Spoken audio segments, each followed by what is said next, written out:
Bismillahirrahmanirrahim. Assalamualaikum warahmatullahi wabarakatuh. Perkenalkan, nama saya Rafnita Sahati dari kelas 30C.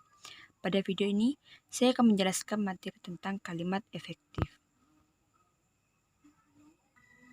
Kalimat efektif adalah kalimat yang dapat mengungkapkan gagasan secara tepat sehingga mudah dipahami oleh pembaca atau pendengarnya.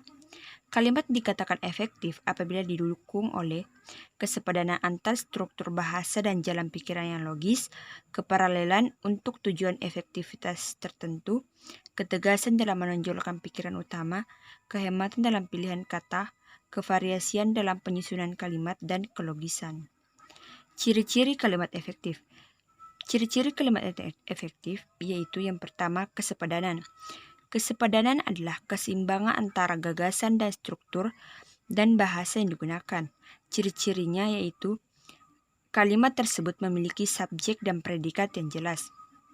Kejelasan subjek dan predikat dapat dilakukan dengan menghindarkan penggunaan kata di, dalam, bagi, untuk, pada, sebagai, tentang, mengenai, menurut, dan sebagainya.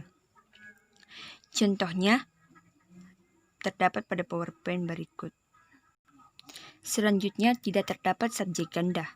Contohnya bisa dilihat dari PowerPoint berikut. Selanjutnya, kata penghubung intra kalimat tidak dipakai pada kalimat tunggal. Selanjutnya, predikat kalimat tidak didahului oleh kata yang. Contohnya bisa dilihat dari PowerPoint berikut. Yang kedua, keparalelan. Keparalelan adalah kesamaan bentuk kata yang digunakan dalam kalimat, yang artinya jika bentuk pertama menggunakan nomina, maka bentuk kedua dan selanjutnya juga menggunakan nomina. Begitupun sebaliknya. Contohnya terdapat pada PowerPoint berikut. Yang ketiga, ketegasan. Ketegasan adalah suatu perlakuan menonjol pada ide pokok kalimat. Dalam sebuah kalimat terdapat ide yang perlu ditonjolkan. Ada beberapa cara untuk membentuk penekanan dalam kalimat, yaitu yang pertama, meletakkan kata yang tonjolkan pada awal kalimat. Contohnya, harapan presiden adalah agar rakyat membangun bangsa dan negaranya. Pada kalimat ini terdapat penekanan, yaitu pada bagian harapan presiden. Yang kedua, membuat urutan kata yang bertahap. Contohnya terdapat pada PowerPoint berikut. Yang ketiga, melakukan pengulangan kata atau repetisi. Contohnya terdapat pada PowerPoint berikut. Yang keempat, melakukan pertentangan terhadap ide yang ditonjolkan. Contohnya terdapat pada PowerPoint berikut. Dan yang terakhir, menggunakan partikel penekanan. Contohnya terdapat pada PowerPoint.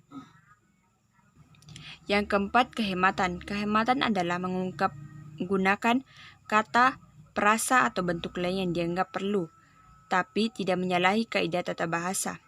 Yang harus diperhatikan dalam penghematan kata yaitu yang pertama, menghilangkan pengulangan subjek. Contohnya terdapat pada PowerPoint. Yang kedua, menghindari pemakaian superordinat pada hiponimi kata. Contohnya terdapat pada PowerPoint. Yang ketiga, menghindari kesinoniman dalam satu kalimat. Contohnya terdapat pada PowerPoint. Dan yang terakhir, menjamakkan kata-kata yang berbentuk jamak. Contohnya terdapat pada PowerPoint. Yang kelima, kecermatan. Kecermatan adalah kalimat yang tidak menimbulkan tafsir ganda dan tepat dalam pilihan kata. Contohnya terdapat pada PowerPoint. Yang keenam, kepaduan. Kepaduan adalah kalimat yang di dalamnya terdapat informasi yang disampaikan tidak terpecah-pecah.